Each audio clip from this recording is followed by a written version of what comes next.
الحمد لله وكفى وسلام على عباده الذين اصطفى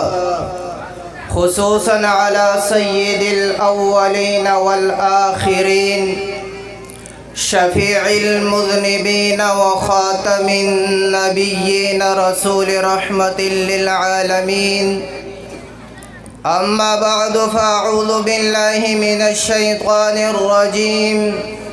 بسم الله الرحمن الرحيم. إلا تنصروه فقد نصره الله إذ أخرجه الذين كفروا ثاني اثنين إذ هما في الغار إذ يقول لصاحبه لا تحزن إن الله معنا. وقال النبي صلى الله عليه وسلم ما ظنك يا أبا بكر باثنين الله ثالثهما. څنګه یاري چې ابو بکر د آقا کړی دا څنګه یاري چې ابو بکر د آقا کړی دا دغه سیمینا په دنیا کې وای چا کړی دا چا ورته ویل چې یار دی وای لا مکان نراغلم چا ورته ویل چې یار دی وای لا مکان نراغلم صدیق ویل ټیک دا چې خبره یار زما کړی دا. محترم زیر صدارت حضرات علماء کرام او دلر زینونو راغلو ملمنو السلام علیکم ورحمت الله وبرکاته. زنن ستاسو پوڑاندے دداسی انسان مناقب بیانوم چې فنا فی الرسول هم دے دا قبر رفیق هم دے دا حشر رفیق هم دے یار غار هم دے او دا نبوت وفادار هم دے. محترم سامعینو علامہ ابن حجر رحمه اللہ لکلی دے چې د صدیق په ولادت باندې هاتف د اسمان نا آواز وکړو امت الله بتحقیق ابشر بالولد العتیق اسمه فی السماء صدیق وبالخاتم النبی فی الغار الرفیق.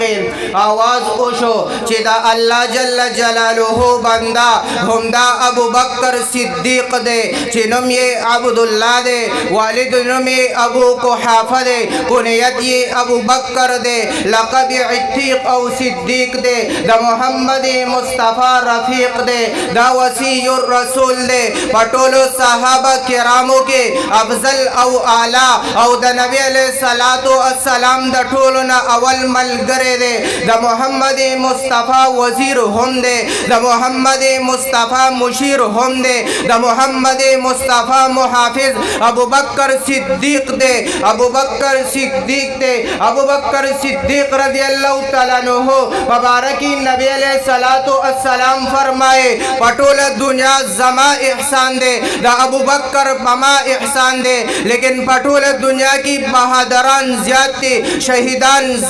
زیاد تی متقیان زیاد تی حجاج زیاد تی علماء زیاد تی لیکن صدیق صرف یو دے صدیق صرف یو دے نبی علیہ السلام صادق لہذا ابو بکر صدیق جوڑ شو نبی علیہ السلام عادل حضرت عثمان حضرت عمر فاروق رضی اللہ تعالیٰ عنہ ہم عادل جوڑ شو نبی علیہ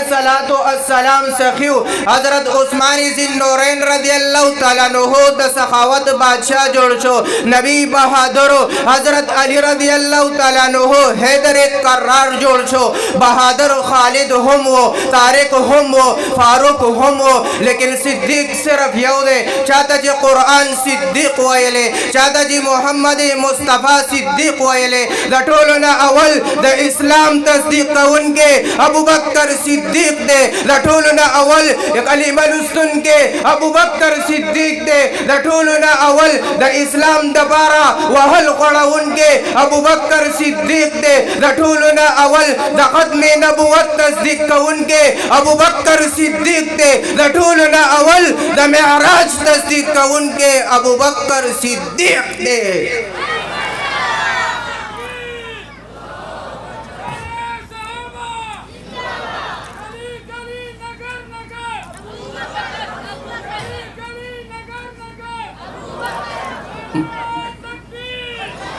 محترم سامعینو دا حضرت ابو بکر صدیق رضی اللہ تعالیٰ عنہ پورا جون د شریعت په سانچه کې جوړ شوی دا هغې هره شپه به په عبادت کې وه او هره شپه د نبی علیه الصلاة والسلام په سنتو کې تېرېدله حضرت ابو هریره رضی اللہ تعالیٰ عنہ فرمایي یو ورځ د دواړو جهانو سردار صحابه کرامو ته مخاطب شو تپوس یې وکړو من اصبح اليوم صائما نن ورځ په تاسو کې روجه چایا قال ابو بکر انا ابو بکر وی زمادا بیا نبی علیہ الصلوۃ والسلام فرمائے فمن تبع منکم اليوم جنازہ نن ورځ د مسلمان رور جنازه چا کړي قال ابو بکر انا ابو بکر وی ما کړي فمن اطعم منکم اليوم مسکینا نن ورځ مسکین ته ډوډۍ چا ور کړي قال ابو بکر انا ابو بکر وی ما ور کړي فمن عاد منکم اليوم مریضا نن ورځ د یو مسلمان رور